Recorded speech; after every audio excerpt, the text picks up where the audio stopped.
का पिता है, कौन विष्णु की मां, शंकर का दादा कौन है, हमको दे बता। ये जानने के लिए कृपया सुनिए। जगत गुरु तत्वदर्शी संत रामपाल जी महाराज के अमृत वचन सर्व पवित्र धर्मों के पवित्र शास्त्रों के आधार पर। अब जैसे रात्रि कल के सत्संग में आपको बताया था, पूर्व के सत्संग में आपको बताया था कि एक फरीद वाजिद नाम के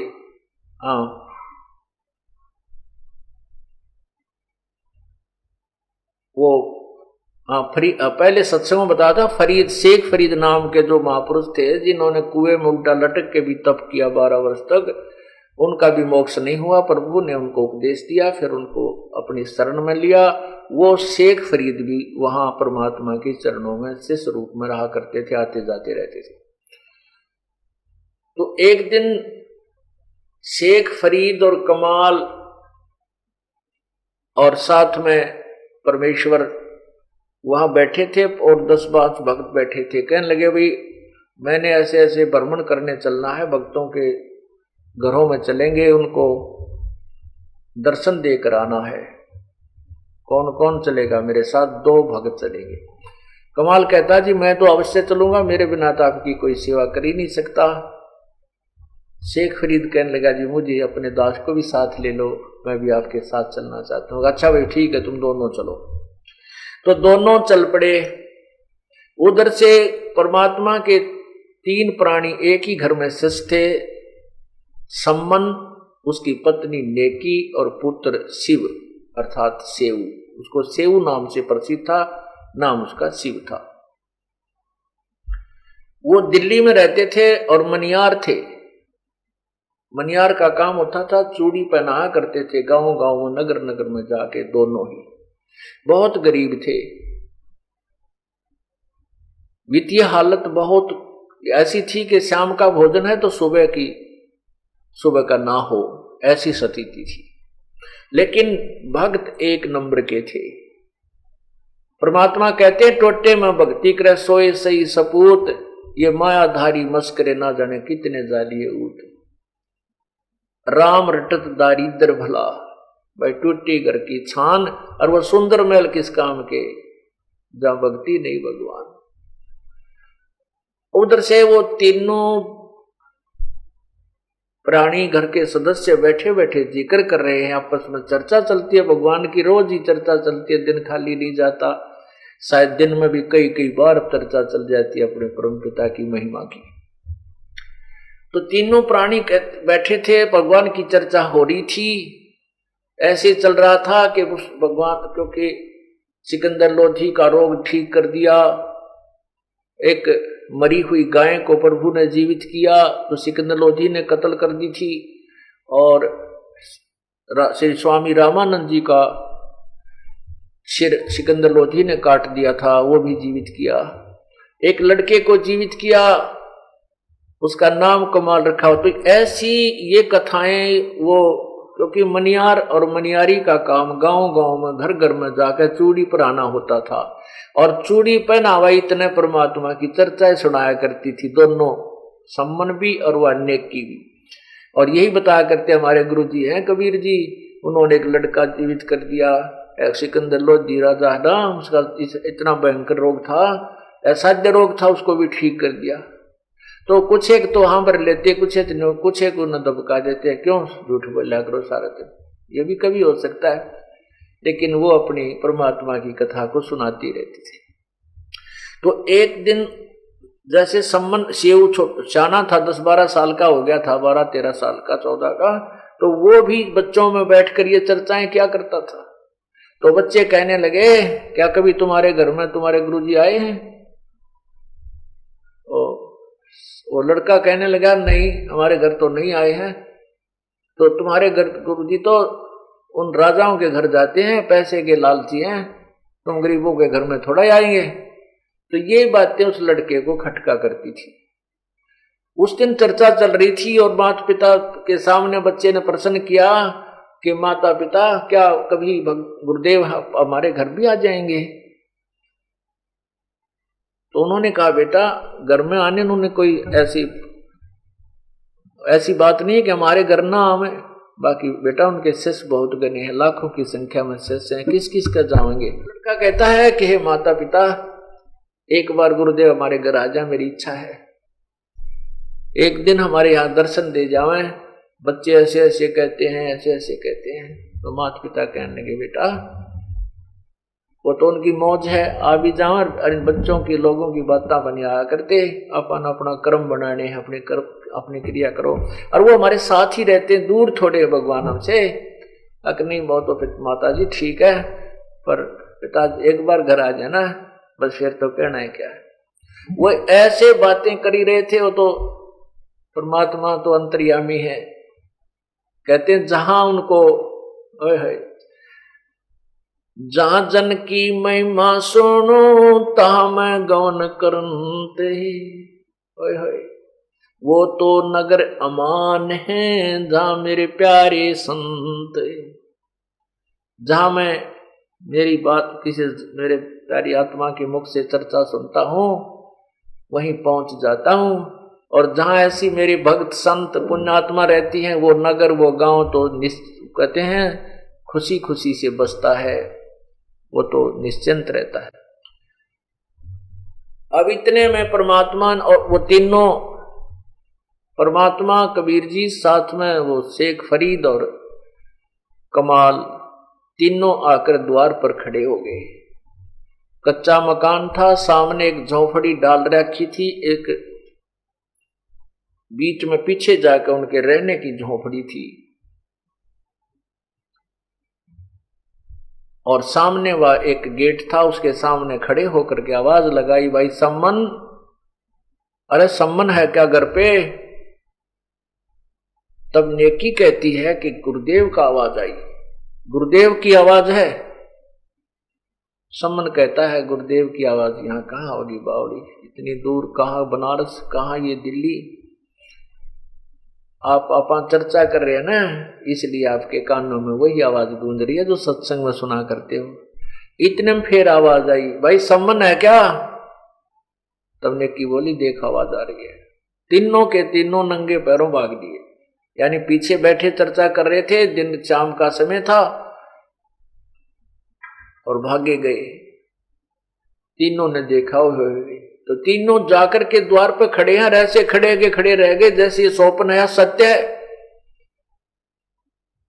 आंखों में पानी बह रहे हैं तीनों के, और ना ये ऐसे स्तब्ध से हो गए और ना बोल निकल रहा है, आंखें बह रही हैं पानी से, आंखों में पानी बह रहा है। तो इतने में कमाल ने कहा कि गुरुदेव को अंदर भी ले चलोगे कि यही खड़ा करे रखोगे। तब उनको जैसे स्वप्न सा टूटा, तीनों चरणों में गिर गए, और जैसा भी फटा पुराना कोई वस्त्र था घर पे वो वहां आसन लगा दिया जमीन पर, चारपाई भी नहीं थी बेचारे के। और दूसरों को भी जैसे भी वस्त्र थे वो दूसरों भक्तों को भी बैठने के लिए दिया। अब सम्मन तो वहां जलपान करा रहा कि ले महाराज पानी पियो, चर्चा शुरू हो गया, कैसे दर्शन दिए परमात्मा, अभी तो आपको याद ही कर रहे थे, आप तो अंतर्यामी हैं परमात्मा, जैसे आप यहीं खड़े थे। अभी बच्चा आपका बेटा जिद लगा रहा था, प्रार्थना कर रहा था कि किसी प्रकार गुरुदेव हमारे घर आ जाएं, बड़ा आनंद हो। हे प्रभु आप तो सबकी सुनते हो। ऐसे चर्चा करते करते काफी समय हो गया। उधर से फिर सम्मन के मन में आई रहे, खाना पीन तो पूछा नहीं प्रभु से, कहा प्रभु जी कुछ खान पान की सुनाओ। परमात्मा ने कहा भाई भूख लगी है, पैदल चल कर आए हैं बेटा, जैसा भी आहार है आहार करेंगे, तैयारी करवाओ भोजन की। अब सम्मन घर पीछ अंदर आया अपने, जहां उनका रहने का की झोपड़ी थी थोड़ी सी, उसी बेड़े में पीछे चल के थी 50-100 फुट पीछे। अपनी पत्नी से आकर कहा कि गुरुदेव जी खाने का लिए तैयार करो, भक्त संतों के लिए, गुरुदेव के लिए भोजन बनाओ। नेकी कहने लगी कि घर पर तो बिल्कुल भी अन्न नहीं है, आज कोई आटा भी नहीं है। सम्मन ने कहा कि किसी से उधारा ले आ। नेकी ने कहा कि मैं उधारा भी मांगने गई थी, आज कोई उधारा भी नहीं दे रहा है। समन ने कहा कि ला तेरा ये चीर जो ये दुपट्टा ओढ़ रखा है इसको गिरवी रखाता हूं। वो एक ही था। उसने कहा, नेकी ने कहा कि मैं इस दुपट्टे को भी रखने गई थी गिरवी कि इसके बदले में मैं कुछ आटा दे दो, हम आपको फिर आटा वापस कर देंगे, अपना चीर ले लूंगी। तो ये फटा हुआ है दो जगह पर से, दो स्थानों से फटा हुआ, किसी ने इसको गिरवे भी नहीं रखा। अब सम्मन तो पेट पकड़कर बैठ गया कि भगवान आज पहली बार परमात्मा हमारे घर पर आए और मैं इतना नीच ऐसा दुष्कर्मी प्राणी हूं कि इससे पिछले जन्म में मैंने कोई पुण्य नहीं किया, जिस कारण से आज हमारे घर पर आटा भी नहीं है आतिथ्य सेवा करने के लिए, गुरुदेव की सेवा करने के लिए। तब नेकी बोली चिंता मत, ऐसे चिंता करने से बात नहीं बनेगी, गुरुदेव से प्रार्थना कर लो, गुरुदेव सुबह वो आहार करवाएंगे, अंतर्यामी है जान जाएंगे। तो कहने लगा सुबह कहां से लाएंगे? तो तीनों ने सलाह बनाई कि तुम दोनों पिता पुत्र रात्रि में चोरी कर लेना 3 सेर आटा और सुबह आहार करा देंगे। तो वो सम्मन जो सेऊ था लड़का, वो प्रतिदिन कथाएं सुना करता था, सत्संग भी सुनता था कि चोरी करना महापाप है। तब सम्मन उस सेऊ ने कहा, हे माता पिता, हे माता जी, आप क्या बात कह रहे हो? चोरी करके लाएंगे हम भक्त? चोरी करना तो महापाप बताया है। तब नेकी ने समझाने के लिए कहा, बेटा इसमें अकाज है नहीं, चोरी कर दे दान। बेटा हम अपने लिए थोड़ा ही कर रहे हैं। और सुन ले, इसलिए चोरी करना आवश्यक हो गया कि जिस नगरी से कोई संत भूखे चले जाते हैं वह नगरी बसा नहीं करती, नष्ट हो जाती है। और ये आज हमें उधारा क्यों नहीं दे रहे? क्या इस नगरी में अन्न नहीं है? ये इसलिए नहीं दे रहे, ये हमारे को परेशान करना चाहते हैं, क्योंकि हम जगह जगह पर कथा सुनाया करते थे परमात्मा की कि हमारे गुरुदेव इतने समर्थ हैं, वो ये कर देते हैं, ये कर देते हैं। तो आज 2-4 औरतों ने मुझे टोंट भी कसा है कि तुझे क्या जरूरत आज आटा मांगने की, तेरे गुरुजी आ रहे, तेरा भंडार भर देंगे, क्यों मांगती फिर रही है? तो बेटा ये तो माया के नशे में कति अपना विनाश करने को तैयार हैं, और भगवान रुष्ट हो गए, इस नगरी का आहार ना करे, ये खाली चले गए। तो क्योंकि ये तो परमात्मा कुछ नहीं कहेंगे, लेकिन ये काल यहाँ का जो मालिक है वो इस परमात्मा की के इस अनादर को सहन नहीं कर सकेगा, इस नगरी को नष्ट कर देगा। अब जैसे प्रधानमंत्री का कोई डड़ा मार दे, प्रधानमंत्री के उसने कि मैं कहेगा आप आगे चला जाएगा, और पीछे फिर ये पुलिस वाले गड़ा कर उसने घेर के तोड़े दे, ये अंदर कर दे। तो ऐसे ही पूर्ण परमात्मा आए हैं, और इसका अनादर अगर इस नगरी से हो गया इनका, तो ये काल इस नगरी को उथल पुथल कर देगा बेटा। और हमने इसमें अपना गुजर किया है, इस नगरी को बचाना है, इसलिए बेटा तुम चोरी कर जाओ। इस बात से वो लड़का कति सहमत हो गया कि मां अवश्य चोरी करेंगे, चोरी इनका पुण्य हो जाएगा, हम नहीं करेंगे, हमने नहीं चाहिए, ये तो विशेष परिस्थिति बन गई है। तब दोनों पिता पुत्र रात्रि के समय 12 बजे से चोरी करने चल पड़े।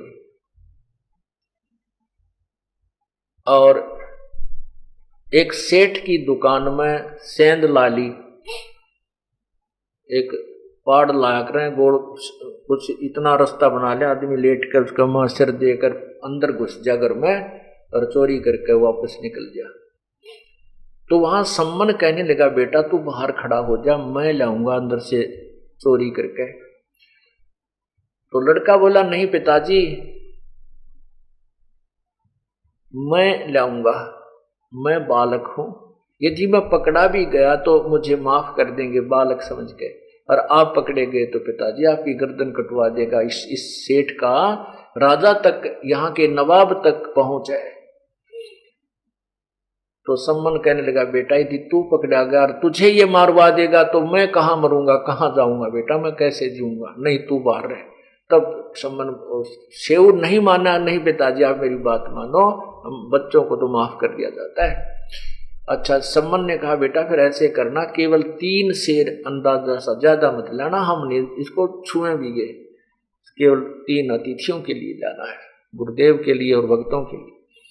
तो ऐसा कह के सेव जो है अंदर पाड़ उस सुराख के अंदर से दुकान में घुस गया और वहां उसने वो अपनी चद्दर जो साथ ले रखी थी पुरानी सी, उसके पल्ले में बांध लिया 3 सेर अंदाजा सा आटा बांध के और चलन लगा। तो तराजू रखी थी एक तखड़ी वो तुला, उसके ऊपर अंधेरे में पैर रखा गया, वो दूसरा पलड़ा उसके ऊपर गद देसी पड़ा, यानी जोर की आवाज हुई, वो सेठ जाग गया और जब वो निकलने की चेष्टा करने लगा चोर चोर चोर करके और पैर पकड़ के और उल्टा घसीट लिया। तब तक उस कपड़े को उधर से सेठ पैर पकड़ रहा चोर चोर, और सेव कह रहा है पिताजी मैं बनिए ने पकड़ लिया हूं और ये आटा ले जाओ और गुरुदेव को भोजन करा देना।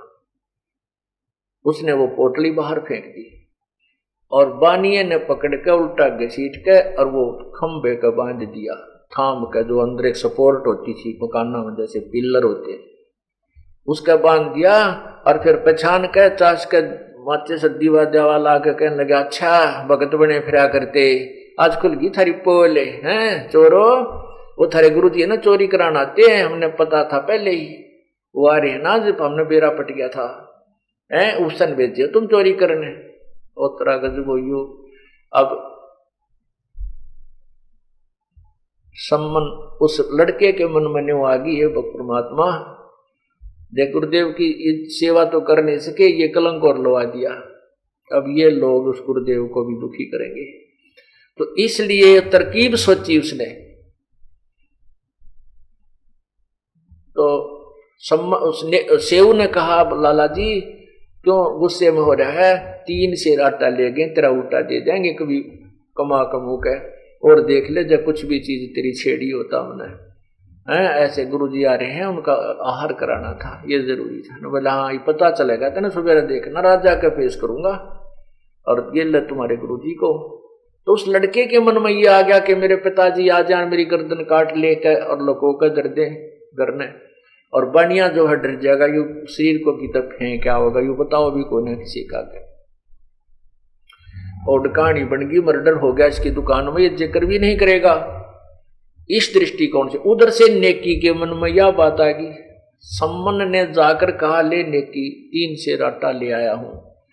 नेकी ने पूछा कि पुत्र कहाँ है, सम्मन ने कहा कि वो तो बनिए ने पकड़ दिया बांध दिया थंब कर। अब नेकी के मन में वह बात आ गई, देख लोग ये कहेंगे ये चोरी करने के लिए करवाने के लिए आते हैं गुरुजी और आहार तो करा नहीं सके, इनका कलंक और लवा देंगे और इनको भी लोग जुलूस निकालेंगे बेइज्जती करेंगे। तो नेकी अपनी माँ अपने इकलौते पुत्र के लिए सलाह देती अपने पति को कि जाओ वापस और किसी बहाने लड़के की गर्दन बाहर निकलवा कर उस लड़के की गर्दन काट कर ले आना, नहीं तो बच्चे को पहचान लेंगे।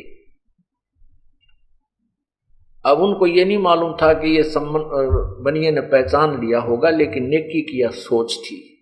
तो सम्मन वापस गया और कहा आवाज लगाई बेटा, हाथ में तलवार ले रखी गर्दन काटने के लिए, आवाज लगाई बेटा सेऊ एक बार मेरे से 2 बात कर ले बेटा, कल तो ना पता पिता पुत्र साथ रहेंगे या ना रहेंगे, ये पता नहीं हमें कहीं दोनों को मार दिया जाए या तेरे को मार दिया जाए, 2 बात करना चाहता हूं। तो सेऊ ने कहा लाला जी बाहर मेरे पिताजी खड़े हैं, कोई विशेष बात करना चाहते हैं, मैं 2 बात बतला लूं। अकना सेठ बोला मैं इतना बावला नहीं हूं, इतना पागल मत समझो मुझे, तू भागना चाहता है। सम्मन सेऊ ने कहा नहीं सेठ जी मेरा पैर बांध दे थाम के, रस्सा इतना ढीला कर दे कि मैं थोड़ी सी गर्दन बाहर निकाल के गुरु अपने पिता के कान में बात बतला लूं। ज्यादा प्रार्थना करने से सेठ जी ने सोची रही सा के चोरी कर रखी है, 3 सेर आटा दिया है, चल कर दे पैर ढीला, पां के बांध के रस्सा और थाम का बांध लिया, इतना ढीला कर दिया कि गर्दन बाहर निकल सके उस दीवार से बाहर सुराख से।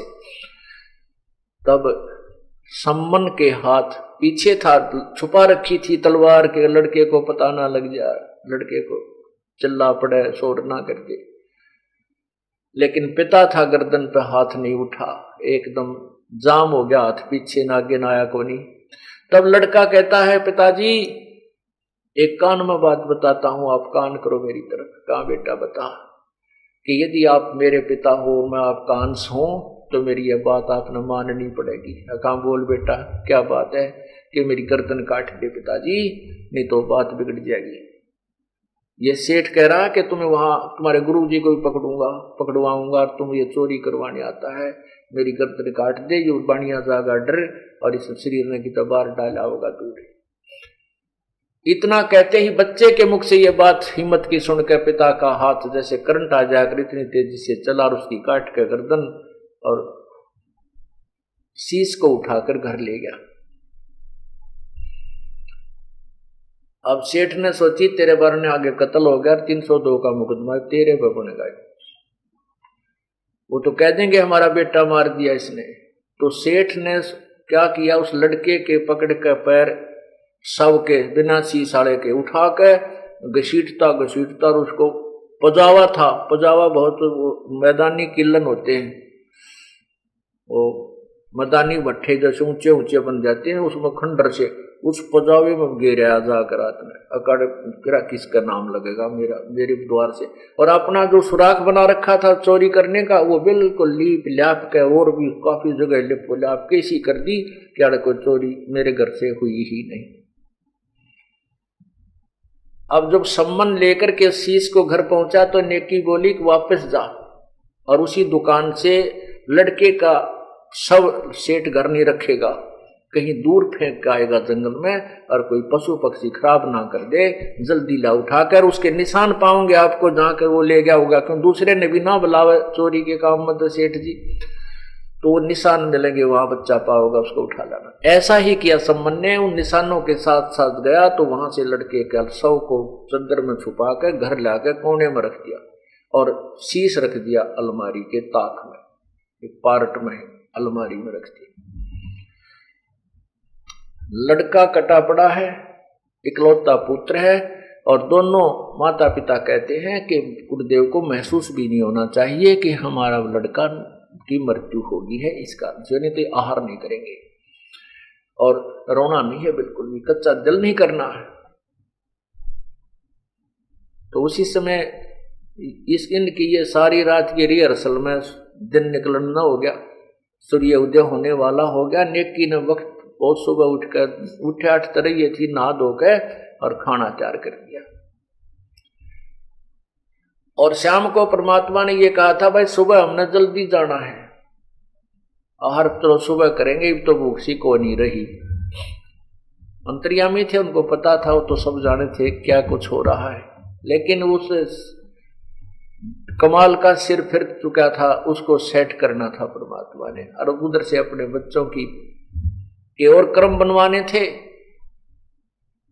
खाना बना दिया और 3 दोने होते हैं, ये मिट्टी के छोटे छोटे मिट्टी के होते, कसोरे ही कहा करते हैं, उन 3 दोनों में मिट्टी के पात्रों में डाल दिए और कहा सतगुरु जी भोजन तैयार है, आपने सफर भी करना है, आहार कीजिए। तीनों का आसन अलग अलग बैठने का फर्श बिछा दिया, गुरु जी का आसन लगा दिया और 3 पात्रों में भोजन परोस दिया। सम्मन ने करबद्ध होकर कहा कि खाओ प्रभु, भोजन पर प्रसाद भोग लगाओ। परमात्मा बोले भाई हम अकेले नहीं खावें, आप भी तीनों में हमारे साथ ही आ जाओ, और जिसको 6 दोनों में 6 पात्रों में डाल लो, नारे नारे। अब नेकी सम्मन ने सोचा ये बात बिगड़ेगी या बात खुलेगी, कहने लगे नहीं गुरुजी आप खाओ, हम तो सुबह सुबह नहीं खाते हैं, देर से खाते हैं ना, भैया तो खाना ही पड़ेगा, ये तो एक प्यार का प्रसाद बनाया गया है, प्रसाद रूप में आपने लेना होगा, बैठ जाइए। अब दोनों माथे बांध कर बैठ गए, भैया तो बात अब बिगड़ेगी। अब पहले उन्होंने 5 में डाला, नहीं भाई 6 में कर, फिर उन्होंने 6 में कर दिया। तब परमात्मा ने कहा आओ सेऊ जी मिलो ये प्रसाद प्रेम। और बेटा शीश कटा कर चोरों के संतों के नितक सेम, संतों की तो रक्षा हुआ करती है। इतना ही कहा था कि सम्मन के उस सेऊ के सिर पे वो धड़ पे सिर अपने आप लग के और सेऊ लड़का बाहर आकर पंगत में बैठ गया। बोलो सतगुरुदेव की जय। ओए होए।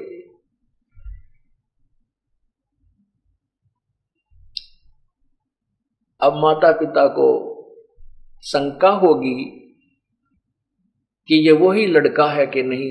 नो निशान पर कुर्ता उठा के देखें इसका निशान है कि नहीं, कि तो निशान भी नहीं कि इसका सिर कटा था।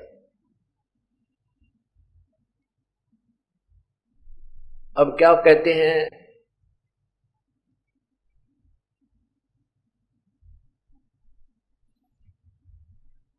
कि नहीं गहरा गर्दन कहो ओ से अकना,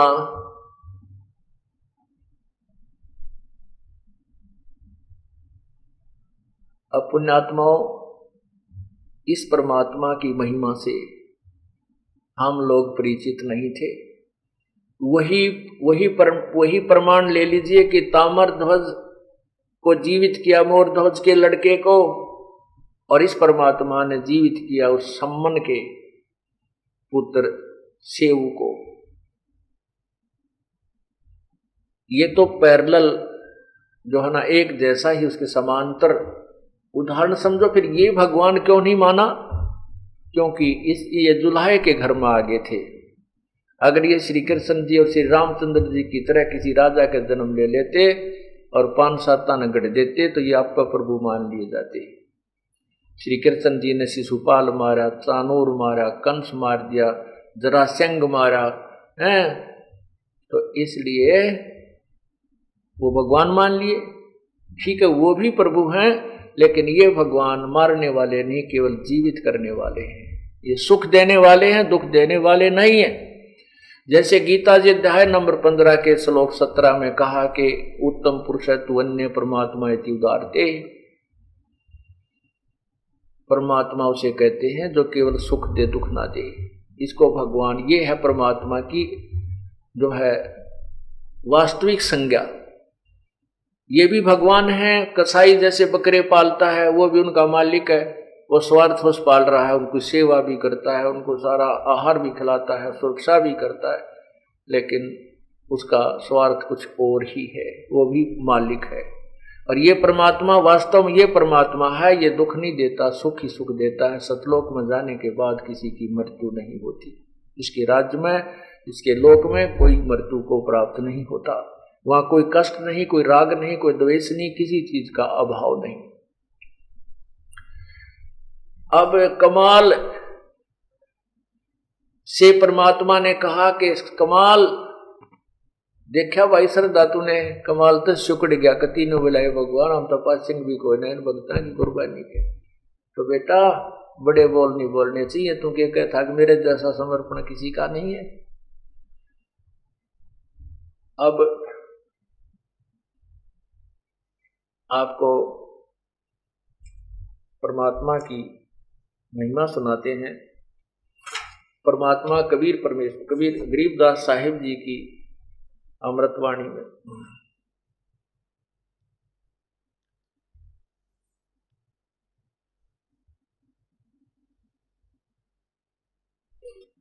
सम्मन कै सतगुरु गए संग फरीद कमाल, सतटोहन को उतरे हो सतगुरु अबदाल। सम्मन ने की पूछिया अनका कहो बिचारे, सतगुर आए पाहुने क्या दीजे जो नारे। गरीब ने की सम्मन से कहे अन्न नहीं घर मोरे, सतगुर के प्रसाद को घर लाओ कोई फोरे। मांग्या मिले ना कोई कर्ज दे, आन बनी बहु भीरी। कहने की क्या कीजिए है, ला धरूं तुम्हारा चीर। गरीब धरने लायक चीर कित ये पाट्या पट्टल मोहे, सम्मन से नेकी करे चोरी जाओ तो हे। पुण्यात्माओं, ये सवसम वेद है जो कबीर परमात्मा की महिमा, कबीर परमेश्वर ने आदरणीय गरीबदास साहिब जी को ये ज्ञान अपनी शक्ति से इनमें फीड कर दिया। जैसे कंप्यूटर टू कंप्यूटर और मोबाइल टू मोबाइल संदेश जो है ना फैक्स कर दिए जाते हैं, ऐसे ये तत्व ज्ञान अपनी महिमा का उस प्यारी आत्मा गरीबदास जी की आत्मा में कबीर परमेश्वर ने स्वयं ही उसमें उसको फैक्स कर रखा था। वो गरीबदास जी अब बोल रहे हैं। कहते हैं ये समझो सवसम वेद है, ये लिखा सिंपल लैंग्वेज में है, अपनी साधारण भाषा में, और यही संस्कृत में होता तो ये जटिल वेद बन जाता, कोई समझता नहीं कोई कुछ। तो ये दोहे जो हैं ये उस संस्कृत में लिखे वेदों से भी ज्यादा जटिल हैं। इनके सारांश को समझना ये बालकों का खेल नहीं है। इसलिए इस दास को परमात्मा ने वही बुद्धि दी है, ज्ञान वाली आँखें दे दी है परमात्मा ने। इसलिए उस परमेश्वर की महिमा ये दास इन दोहों को सुलझाकर समझाकर आपके समक्ष पेश कर रहा है। और ये कोड वर्डों में और एक पद्य भाग में, ये पद्य भाग में सेव धरने लायक चीर कित पाट्या पट्टल मोहे, सम्मन से नेकी कहे चोरी जाओ तो ही।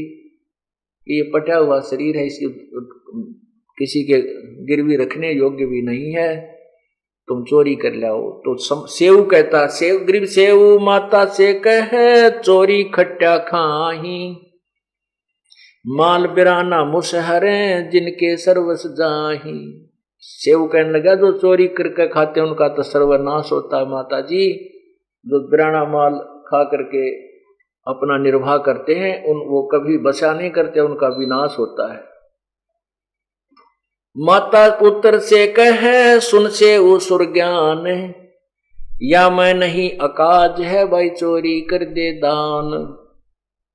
सतगुरु दीना बैठना आसन दिए बिछाए, शेख फरीद और कमाल को लिए सुतार चढ़ाए। अब शेख फरीद और कमाल अपना भगवान गुरुदेव की महिमा के शब्द गाने लगे। शब्द उच्चारें धुन करें सतगुरु आए आज, सम्मन से नेकी कहे घर में नाही नाज।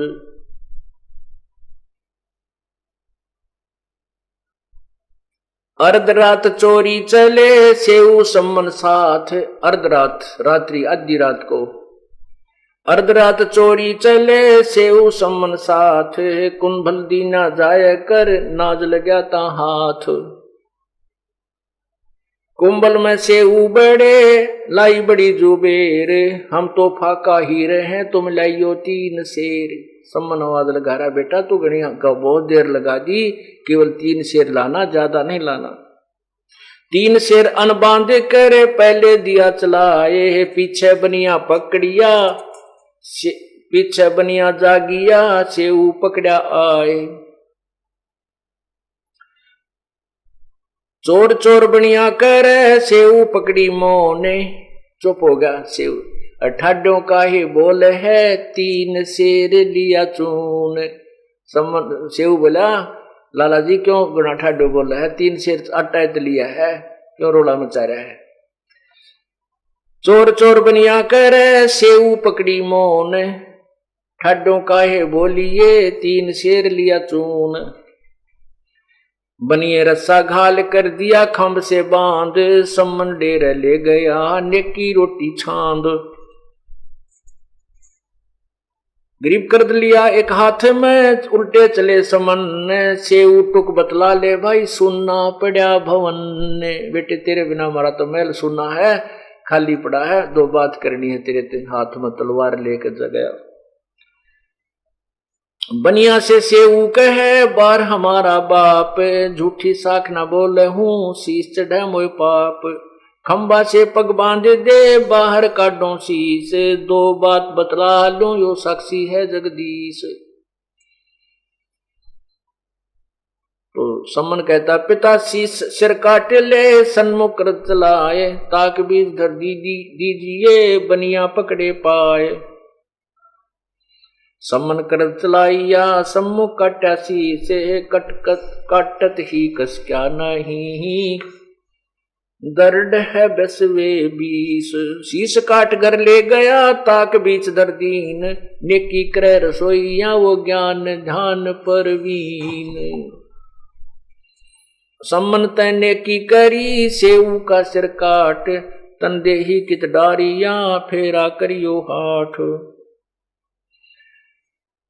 6 दोने परसोइया परोसिया सतगुर पुरुष कबीर, सेऊ बोले ताक मैं हूं दामनगीर। आओ सेऊ जीम लो ये प्रसाद प्रेम, शीश कटत हैं चोरों के साधों के नितक्षेम। सेऊ धड़ पर शीश चढ़ा वो बैठा पंगत माही, नहीं गरेरा गर्दन में यो ओ सेऊ अकनाही। 56 भोग करे धनी बहे समन के ठाठ, कह कबीर कमाल से है चलो फरीदाबाद। इन्होंने बोले कबीर परमात्मा चलो अपना चलते बनो, देख लिया तुमने इनका कैसे कैसे संत भक्त किसे कहते हैं। और परमात्मा ने आशीर्वाद दे दिया, बेटा तुमने जो कुर्बानी की है और इससे कारण आपकी मौज हो जाएगी, आशीर्वाद मालिक। अब कैसे दया करी दाता ने, उनके घर के नीचे अपनी शब्द शक्ति से एक बहुत बड़ा खजाना भर दिया जमीन में।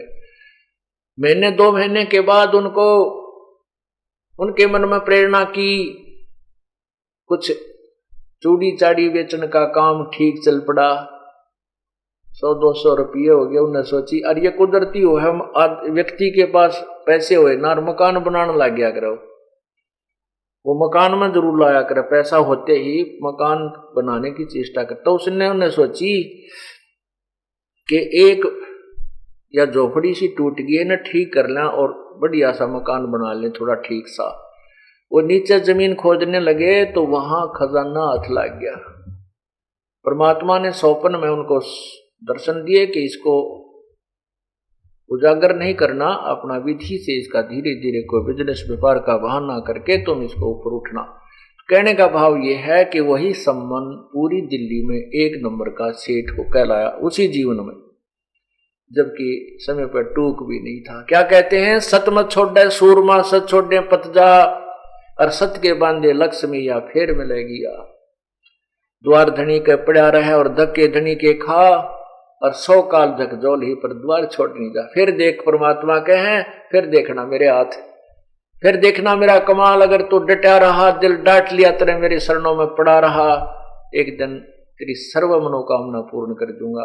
और तू बीच में डगमग होकर काल के जाल में चला गया, फिर भाई मेरे हाथ से बाहर चली जाएगी बात, फिर तू काल के ही जाल में रहेगा। अब पुण्यात्माओं क्या होता है, सम्मन सेऊ और नेकी दोनों माँ बेटियां के तो पक्की जचगी अकमोक्ष ही कराना।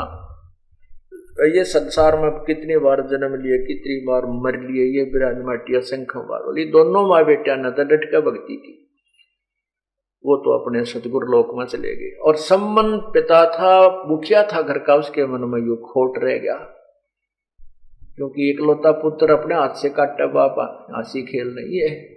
तब तो उमंग थी, कोई सर्कमस्टांस मालिक ने बनाए उनके भाग बनवाने के लिए। करे कराव साइया मन में लहर उठा, दादू से दर्जीव के आप बगल हो जा, तो उसका इतना कर्म बनवा दिए। तो सम्मन के मन में न्यू रहेगी, ये भगवान जब मेरे दौड़ धन होता, मुझे बेटा नहीं काटना पड़ता। अब के मैं अब के बार मेरा मतलब मेरे पास धन होता तो मैं ये नहीं करना। उसके मन में भक्ति कम और ये कल्पना ज्यादा रही, इसलिए वो पार नहीं हो सका। उसी कुर्बानी के कारण, उसी सेवा और भक्ति के कारण अगले जन्म में 9 शेरवां का बादशाह बना, 9 शेरवां शहर का। वहां भी परमात्मा गेल गेल पहुंच गए, वहां भी उसकी अज्ञानता को दूर किया, निरोधन दे रखा। क्यों? पहले जन्म की कमाई उसने तो दान धर्म अपना कर रखा था, बेटे तक काट दिया था, और घर में कुछ भी नहीं था तो भी चोरी करके मालिक की सेवा करनी चाहिए थी। ये सब कुछ को का जो क्रेडिट है ये बहुत जबरदस्त होता है। कहते नुक्ते ऊपर रिझ जाएगा रे, कोट कर्म जल जा तुम्हारे। ये नुक्ता बन गया उनका कि उन्होंने अपने लिए बेटा भी काट दिया परमात्मा की सेवा के लिए। तो ये करोड़ रुपयों का दान, लाख अरब का दान कर दे तो भी थोड़ा है उसके सामने जो उन्होंने दान किया। कुर्बानी बोलते हैं, जैसे ही फिर ये बकरियां की कुर्बानी करने लग गए तेरे की। हजरत मोहम्मद जी का जो पिताजी थे, दादाजी थे, उन्होंने ये परमात्मा से अर्ज की थी, यदि आप मुझे 10 पुत्र दे दो जो मेरे धंधे में सहयोगी हो जाए तो मैं 1 पुत्र की कुर्बानी आपको दूंगा। परमात्मा अल्लाह ने उसके 10 पुत्र दे दिए। तो 10वां पुत्र हजरत मोहम्मद जी के पिताजी थे। 10 पुत्रों में से सबसे छोटे वो थे। तो उन्हीं की कुर्बानी लेने के लिए कुछ ऐसे सर्कमस्टांस बने और हो गई थी। बड़ी कहानी है, ये ना ज्यादा बता करके अब इतना बताऊंगा कि वो कुर्बानी उस अब्दुल मुत्तलिब ने अपने पुत्र की कुर्बानी देने के लिए और उसके मक्का में पहुंच गए थे लेकर के। तो वहां उसी 10 लड़के खड़े कर दिए, परमात्मा जो आपने अच्छा लगे वो ले लीजिए। तो हजरत मोहम्मद के पिताजी की तरफ उनका कोई सगुन, वो सोन को सोन से करा करते, वो पास जैसे पर्ची घेर दे ऐसे, उस तरह उस उन्हीं का वो नंबर आ गया। तो फिर भी वो बचा लिए गए किसी और कारण से। तो कहने का भाव ये है कि ये कुर्बानी होती है जो समर्पण शीश दे दे भगवान को, और परमात्मा शीश नहीं लेते, वो तो देने वाले हैं। तो इस कारण से वो परमात्मा सम्मान वाली आत्मा से 9 शेरवां का बादशाह बनी और वहां इतना धन दे दिया, 80 गंज, 80 खजाने, खरबों खरबों के बड़े बड़े, और दान चवन्नी करे नहीं, कंजूस बन बैठा। ऐसा दयालु है भगवान। वहां जाकर फिर उसकी भाग बनवाए, वो दान करवाया, उसको उपदेश दिया, उसकी भक्ति बनवाई, और फिर भी मन में न्यू रहेगी। अगर मैंने एक संत के कहने किसी गलती कर दी, सारा धन खजाना लुटा दिया, मैं भी अच्छा नालायक हूँ, थोड़े बहुत कर देता, बाकी घोड़े खरीदूं, वो घने ब्याह करवाऊं, वो मकान बनाऊं, वो न्यू कर लो, वो शो बकवाद मन में छा गई। वो फिर मर गया। वो आशा जहां आशा ता बासा होई, मन कन वचन सुमरियो सोई। वो फिर बलख बुखारे में बलख शहर का राजा बना, वहां जन्म हो गया। वहां फिर पहुंचे परमात्मा अपनी प्यारी आत्मा के साथ साथ। कहते हैं गेल गेल लाग्या फरू जब लग धरती आकाश, जो जन हमारी शरण है ताका हूं मैं दास। अपुण्यात्माओं, ये तत्व ज्ञान है। इसको समझने के लिए आपको थोड़ा समय चाहिए। आपको चाहिए कि सत्संग रूपी लेक्चर अर्थात ये पीरियड अटेंड करने चाहिए ज्यादा से ज्यादा। और यहां अब तो और परमात्मा ने इसी मेहर कर दी कि ये वैज्ञानिक जो उपकरण है ये अपने काम आवेंगे परमात्मा की महिमा सुनने और सुनाने के। अब सीडी, पहले तो कैसेट चली, अब सीडी बन गई, MP3, एक ही सीडी में और 70-80 घंटे का सत्संग आ जाता है। और वह सारी 10-15 रुपए की आपको यहाँ से उपलब्ध होती है, वो ले लो। और दूसरी वीडियो सीडी हैं, उनकी भी DVD बन गई जिसमें 5-6 CD इकट्ठी आ जाए। 80-90 की जो CD थी वह एक ही 15 रुपये में आपको मिलेगी। तो उनको भी घर जाकर अपनी आपूर्ति करे, जो पूरा सत्संग नहीं सुन सका तो वीडियो CD ले जा और अपना एक वीडियो जो ना प्लेयर खरीद ले और उसने देखे। एक किसी की नहीं है तो पड़ोसी में किसी भगत के पास वो सारे इकट्ठे बैठ के देख ले। तो ये लेक्चर पूरा करो, ये अपने जो कोर्स है इसको ज्ञान को समझो। ज्ञान समझे बिना भक्ति पर इंसान रुक नहीं सकता। आपके से 6 काम परमात्मा ऐसे अनहोनी कर दे। एक आपकी जो ना हो कोई काम, और जो परमात्मा नहीं चाहता हो या आपकी परीक्षा लेना चाहता हो वो काम भी ना हो। एक का काम ना होगा ना आपका, जब ढीला उठ छोड़ लेगा, ये प्राणी इतना कमजोर है ज्ञान बिना। और ज्ञान हो जाएगा फिर नू कहेगा नहीं भाई जो परमात्मा करे सो ठीक है, ये हमारे हित नहीं होगा। और वास्तव में ऐसा ही होता है। कहते हैं राज्य क्रमता राम की रजा धरे जो शीस, दास गरीब दरस फरस तिस बैठे जगदीश।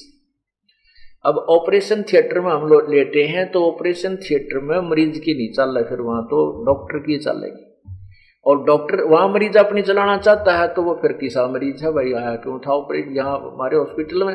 तो यहाँ परमात्मा अब हमारा ऑपरेशन कर रहा है, हमारे अंदर जो जितने भी विकार हैं, अंदर जो गंध भरा है, उसको हमारे जो पाप कर्मों के हानि करने वाली है, उस रोग को काटने के लिए ना जाने कौन सा ट्रीटमेंट शुरू कर देंगे। और मरीज को चाहिए कि डॉक्टर को समर्पण करके अपना लेटा रहे, जैसे कैसे करता रहे तो वो स्वस्थ हो जाएगा। इसी प्रकार जन्म मरण के रोग को कटवाने के हॉस्पिटल में आपने प्रवेश पा लिया है। आप अपनी मत चलाइयो, परमात्मा ने करने दो। एक समय ऐसा आता है डॉक्टर टांग काटनी पड़ जाती है उसके जीवन को, शेष शरीर को बचाने के लिए, तो उसमें भी चिंता नहीं करता, मरीज को क्लियर हो जाता है कि अगर ऐसा नहीं होता तो फिर जान चली जाती। तो उसमें भी वो सब्र करता है कि डॉक्टर का कोई मेरे से द्वेष नहीं था और इसने मेरे हित में ही ऐसा किया है। तो पुण्यात्माओं, आपको बहुत गहनता से इस ज्ञान को ग्रहण करना होगा, तभी आप यहाँ से मोक्ष प्राप्त करने योग्य होगे और इस नाम पर खड़े रह सकोगे। अब कहते हैं जो जन हमारी शरण है ताका हूं मैं दास, गेल गेल लाग्या करूं जब लग धरती आकाश। एक राबिया नाम की लड़की थी और वो पूर्व संस्कारवश इतनी प्रेरित होगी, एक दिन परमात्मा मिले उसको। वो लड़की घास खोदने गई हुई थी और एक वृद्ध जिंदा महात्मा के रूप में परमात्मा एक कुएं के पास बैठे थे। लड़की ने प्रणाम किया, आदेश किया, परमात्मा ने उनको आशीर्वाद दिया, बेटा बैठ जा, कहाँ से आई है, कौन है। ने कहा मैं ऐसे ऐसे मुसलमान हूँ। और साधु संतों में बहुत लगाव था क्योंकि आत्मा परमात्मा को ढूंढती है और सबको ये भी कहा करते थे कि परमात्मा पता नहीं किस वेश में मिल जावे, इसलिए साधु संतों का आदर बहुत किया करते थे। तो लड़की ने विचार सुने, परमात्मा ने कहा बेटी जो साधना तू कर रही है ये मोक्ष की नहीं है। बहुत ज्ञान दिया। लड़की 1 हफ्ता 10 दिन तक लगातार घास लेने जावे और घंटा 2 घंटा उस परमात्मा की विचार सुने, ऐसी रंगी और वो उपदेश ले लिया। परमात्मा वहां से चले गए कुछ दिनों के बाद। अब लड़की ने 4 वर्ष वो साधना की जो गुरुदेव ने बताई थी और अपने माता पिता से कह दिया कि मैं विवाह नहीं कराऊंगी, मैं तो अपना कल्याण करवाऊंगी। अब माता पिता के को एक बहुत बड़ा बोझ बन गया कि जवान लड़की को घर पे हम कैसे रखेंगे। इस चिंता में उन्हें खाना पीना भी त्याग दिया, बुरा हाल कर लिया। बेटी तू हमारी इज्जत की गाक मत बने, तू शादी करवा ले। लड़की ने देखा कि माता पिता तो बहुत ज्यादा ही परेशान हो गए हैं, तो मन में संकल्प कर लिया कि ठीक है माता पिता से मैं शादी करवाने की हाँ भर लेती हूँ, लेकिन आगे जाके अपने पति से कह दूंगी स्पष्ट, अगर वो नहीं मानेगा तो मैं अपनी सुसाइड कर लूंगी। यहां तक संकल्प करके उसने अपने माता पिता से शादी की स्वीकृति दे दी। माता पिता ने उनका विवाह किया, नकाह हुआ। नकाह के अंदर क्या होता है कि वहां परमात्मा को, अल्लाह को साक्षी रख के और काजी पूछता है कि बेटी तू अपनी मर्जी से शादी करना चाहती है या तेरे पर कोई दबाव है। तो लड़की को कहना पड़ता है कि मैं अपनी सब इच्छा से विवाह कर रही हूँ, मेरे ऊपर कोई दबाव नहीं। तो लड़की ने सारा कुछ किया, कहा, सुना और फिर शादी करवा ली। जब उसके पति के घर पहुंच गई ससुराल में, उसने अपने पति से कहा कि मैं आपसे एक बात करना चाहती हूँ और आप कृपा मेरी अर्ज को स्वीकार कीजिए। उसके पति ने कहा कि बोलो क्या बात है, ऐसी कौन सी बात हो सकती है कि मैं आपकी जो बात को स्वीकार ना कर सकूं, क्योंकि वो एक बहुत बड़ा अधिकारी था, अफसर था, बहुत उच्च पोस्ट पे था।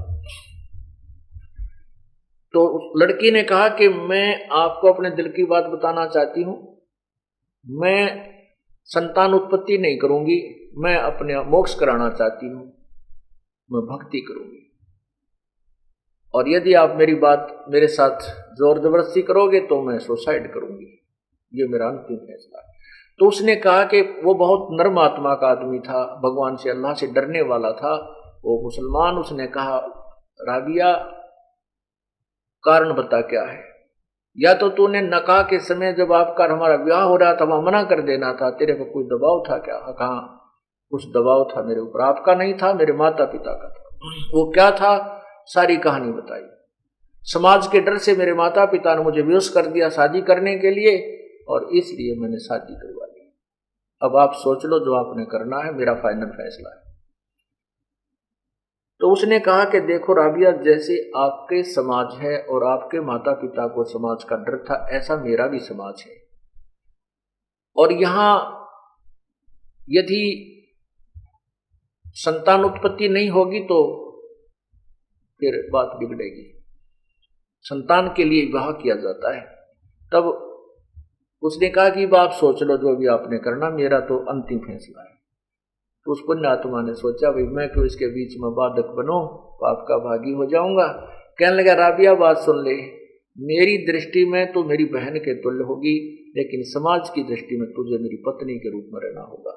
घर से बाहर नहीं जान दूंगा, यहाँ बैठी कब तो तेरे 2 नौकर रख दूं सेवा करने के लिए, अलग से तुझे मकान बना के दे दूं। वो कहने लगी नौकरों की मुझे आवश्यकता नहीं है, अलग से मुझे भक्ति के लिए सथल दे दो तो आपका धन्यवाद होगा। तो उसने अपनी अन्य शादी करवा ली और उस पुण्य आत्मा ने उस भक्त आत्मा को अलग से पूजा करने के लिए फ्री छोड़ दिया। अब ये होता है सत्संग का भाव। परमात्मा ने बीच बीच में आकर कुछ सत्संग वहां सुनाया था और वहां परमात्मा नहीं पहुंचे, क्योंकि वहां उसको घर से बाहर ही नहीं निकलने दिया गया, काल ने बिल्कुल बंद कर दी। तो वो लड़की को सत्संग के अभाव के कारण आसपास की औरतें जो भी रोजे करती थी, नमाज करती थी और भी जो दंत कथाओं के आधार पर करते थे, वो ज्ञान एक से दूसरी ने कहा तू बड़ी अच्छी है, ना तू नमाज करती है ना कुछ और करती है, तू किसी मुसलमान है, तू तो काफिर है, लगी उसके पीछे तारण। तो उसने आखिर में वो भक्ति छोड़ दी और वो करने लगी जो डरे आम समाज डोए था। ऐसे करते करते उसकी आयु 50 साल से ऊपर पहुंच गई। तो वहां ऐसा बताते हैं कि मुसलमान धर्म में ये मान्यता है कि जो मृत्यु से पहले वृद्धावस्था में मक्का जाते हैं तो मक्का में के दर्शन करके आते हैं तो उनका स्वर्ग प्राप्ति निश्चित हो जाती है। और यदि मक्का में ही जान चली जा, यदि मक्का में ही मर जावे तो फिर तो कहना है कि सीधा कहते हैं वहां मक्का में जिसका शरीर पूरा हो जाता है वो तो सीधा स्वर्ग के रास्ते खुले होते हैं, सीधा बेस्ट पहुंच जाता है। तो राबिया ने अपने पति से कहा कि अब मैं हज करना चाहती हूँ, मक्का जाना चाहती हूँ। उसके पति ने देखा भी तो बड़ी सुशील औरत है और भक्तनी है बिल्कुल, कभी किसी की तरफ मैंने देखती भी नजर ना आई कि तो किसी व्यक्ति से या बात करती हुई नहीं देखी है, तो बहुत पुण्यात्मा है। और कहा ठीक है आप जा सकते हो, आपके लिए मैं ऊंट तैयार करवा देता हूँ। ऊंटों पर चला करते थे उधर। वो कहने लगी नहीं मैं पैदल जाऊंगी, ज्यादा दूर नहीं है, 3 दिन का रास्ता मैं पहुंच जाऊंगी, और भी बहुत से लोग जा रहे हैं। तो उसके पति ने कहा जैसे आपकी इच्छा आप जा सकते हैं। अब राबिया चली जा रही थी, रास्ते में एक कुतिया बीमार प्यासी थी और उसके 3-4 छोटे छोटे बच्चे जिनकी आंख भी ना खुली थी, वही उस कुएं के पास ही एक स्थान पर लेटे हुए थे, चूं चूं कर रहे थे। और वो कुतिया इतनी प्यासी थी, मृत्यु के निकट थी। जो ही राबिया को उसने देखा, राबिया के चरणों में गई ऐसे ऐसे करके और भाग के फिर कुएं पर गई, फिर चरणों में आई, फिर कुएं पर गई। तो राबिया के मन में के समझ में आ गई कि प्यासी बहुत है। राबिया उस लड़की ने जाकर देखा कि कुएं पर न तो कोई बाल्टी है नहीं कोई रस्सा है, और उधर से देख रही है क्योंकि लड़की की आत्मा नरम बहुत होती है। उसके मन में फिर वो साध्वी, उसके आत्मा में ऐसी धारणा बन गई कि यदि इनको इसको पानी नहीं पिलाया मरेंगे, साथ में ये बच्चे मरेंगे, इसका ये बहुत पाप लगेगा। उसने क्या किया कि आओ देखा ना ताओ देखा ना, आसपास कोई गांव नजर आ रहा था, अपने लंबे लंबे बाल थे वो ऐसे पकड़ पकड़ के पाड़े, सारे बाल जितने पाड़ के और नीचे डालती रही और फिर उनकी रस्सी बनाई लंबी और उसके अपने कपड़े काट गए और बांध के पहले सूती कपड़े रखते उनमें पानी ज्यादा सोख कर लेते थे, वो कुएं में डाला और बाहर एक गड्ढा टूटा हुआ आधा गड्ढा पड़ा था, उसमें वो कपड़े निचोड़ दिए और कुतिया इतनी प्यासी थी कि साथ की साथ उसने चट कर जावे। ऐसे 5-7 बार लाकर वह कुतिया छकाई, फिर अपने बाल बूढ़ जो खून खान आगे थे वह साफ करके और फिर वो गिले कपड़े पहनकर और जो ही उसने चलने की तैयारी की उसी समय आकाश से वो मक्का उठ कर वो पूरा का पूरा मकान हवाई जहाज की तरह आकर के उस कुएं के पास जैसे प्लेटफार्म पर गाड़ी लग गया ट्रेनू लग गया। अब जो ही उसने मक्का देखा, जाते ही कि ये मक्का है उस पर लिखा हुआ, एकदम मक्के में प्रवेश किया लड़की ने, वो आकाश में उड़कर फिर मक्का चल पड़ा। तो वो मक्का यथास्थान पर आ गया। तो उस समय इस लीला के कारण राबिया की महिमा पूरे मुसलमान समाज में बन गई कि भक्ति हो तो राबी जैसी, भाई भक्ति हो तो रब्बी जैसी, कि इसके लिए मक्का भी उठकर 3 मंजिल यानी 60 किलोमीटर लगभग 60 मील, 20 मील की एक मंजिल होती है, तो 60 मील उड़ कर हवाई जहाज की तरह वो मंदिर वो मक्का उड़ कर चला गया और रबिया उसमें बैठ कर आई। आप पुण्यात्माओं, ये सार ज्ञान आपको बताया जाएगा, अंत इसका क्या होगा, क्या निर्णय होगा, इसको सार ज्ञान कहते हैं। अब जिस कारण से लोग उसकी महिमा गाते रहे कि भक्ति हो तो राबी जैसी, भक्ति हो तो राबी जैसी, आगे उस राबी गिला के बनी। वही राबी वाली आत्मा अगले जन्म में एक बनसुरी नाम की लड़की का जन्म हुआ, बनसुरी नाम की, और इतनी भक्तनी थी क्योंकि वो 4 साल की जो भक्ति परमात्मा के शरण में उस लड़की ने यथार्थ भक्ति की थी, फिर वो त्याग दी थी, गुरुद्रोही नहीं बनी थी, कुछ सर्कमस्टांस ऐसे हो गए थे, उसको ज्ञान नहीं, सत्संग सुनने को नहीं मिला। तो वही 4 वर्ष की जो भक्ति थी उसमें वो भक्ति के कारण ही उसको ये चमत्कार और ये लीलाएं और ऐसे ऐसे जन्म मनुष्य के प्राप्त होते जा रहे थे। और वो सोच रहे होते हैं कि जो क्रिया वर्तमान में हम करें शास्त्र वो दिन से हमें लाभ हो रहा है, नहीं। गीता जी अध्याय नंबर 16 के मंत्र 23 में कहा कि शास्त्र विधि को त्याग कर जो मनमानी पूजाएं करते हैं, न तो उनके कोई कार्य सिद्ध होता, ना उनकी गति होती है, ना उनको कोई सुख होता है, अर्थात यूजलेस।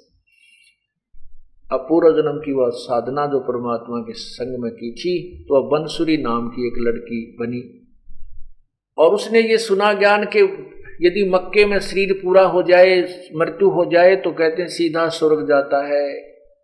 बनसुरी ने जब वो 50-60 साल की होगी तो वहां जा करके मक्का में अपनी गर्दन आप पर काट दी, शीश चढ़ा दिया मक्का में। और वहां के उस दंत कथा लोक वेद के कहने वाले लोगों ने, वहां के पुजारियों ने कह दिया भाई पराबिया तो वह बनसुरी तो गई स्वर्ग में, गई सीधी स्वर्ग में, क्योंकि मक्के में मृत्यु होगी। अब वही राबिया वाली आत्मा बनसुरी बनी, बंसुरी वाली आत्मा फिर एक वैश्या बनी। आपने जैन धर्म के 24वें तीर्थकर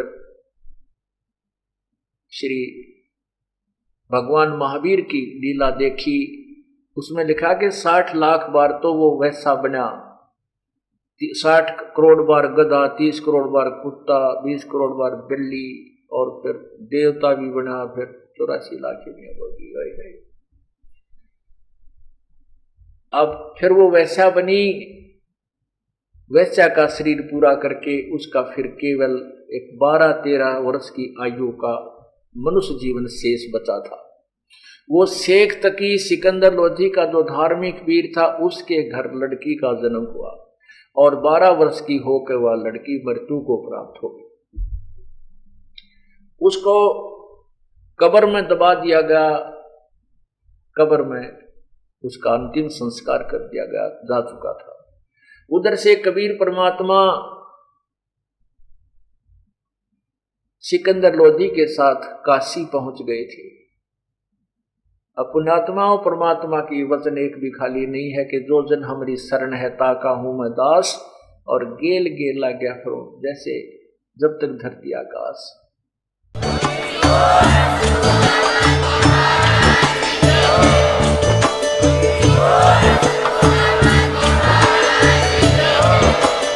आप सुन रहे थे जगत गुरु तत्वदर्शी संत रामपाल जी महाराज जी के मंगल प्रवचन। अधिक जानकारी के लिए विजिट कीजिए हमारी वेबसाइट www.jagatgururampalji.org। संत रामपाल जी महाराज जी के शुभ आशीर्वाद से पूरे विश्व भर में 500 से भी ज्यादा नाम दीक्षा केंद्र हैं, जिन पर संत रामपाल जी महाराज जी द्वारा ऑनलाइन निशुल्क नाम दीक्षा दी जा रही है। अपने नजदीकी नाम दीक्षा केंद्र का पता करने के लिए संपर्क करें 8222880541।